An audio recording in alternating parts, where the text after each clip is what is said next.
word coming out is that Antonio Brown, formerly of the Pittsburgh Steelers, is traded to the Raiders for only a third and a fifth rounder.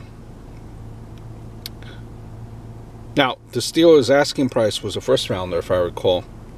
Say what you want, but this is a great deal for the Raiders. Okay?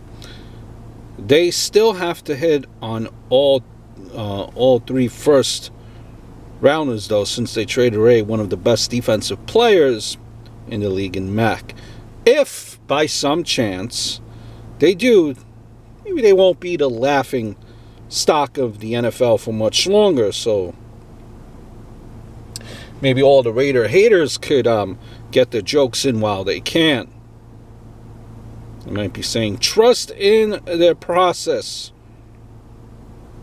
Raider Nation. Right?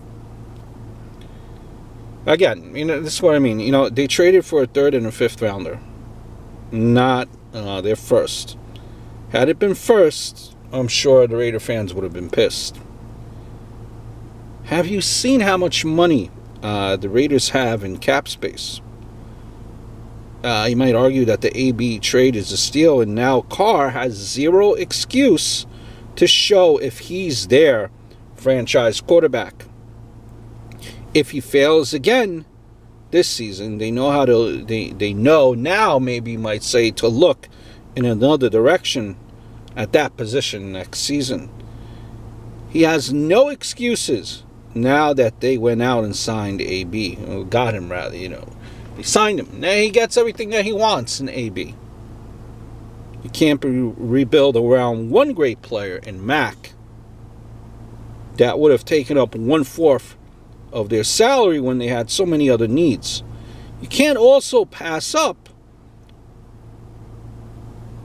on AB when you still keep all three first picks and are testing what's supposed to be the franchise quarterback, who's shown that he may not be the guy.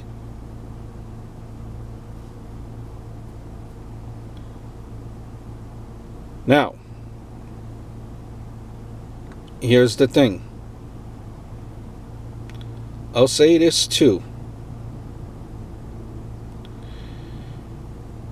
This is kind of like the first time that this is kind of like the trend in the NFL where players are able to. Brown kind of just dictated that he wanted out, and the Steelers, their hand was kind of forced here. They weren't gonna sit around and let another, Le'Veon Bell scenario play out. And here he is, he's traded. Now, the thing I want to tell you too is these players, they want to dictate where they want to go, kind of push the envelope in one way, and they kind of show their hand and where they want to go, and where they'll sign a contract extension, where they won't. Do players realize some of these states and their tax situation? You could be going to Tennessee, getting less of a deal, but not paying state tax.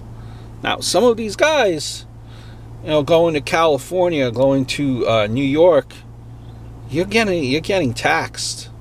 You're getting taxed. So all these players, they want to go to these bigger cities and make moves, and sometimes, they don't really. You wonder if they think some of these things out. Like, you could be playing for a team in Tennessee and still at the end of the day be making the same thing that an Antonio Brown would be making, or that other high-end players are making, by living in a state that's very lenient or has no tax.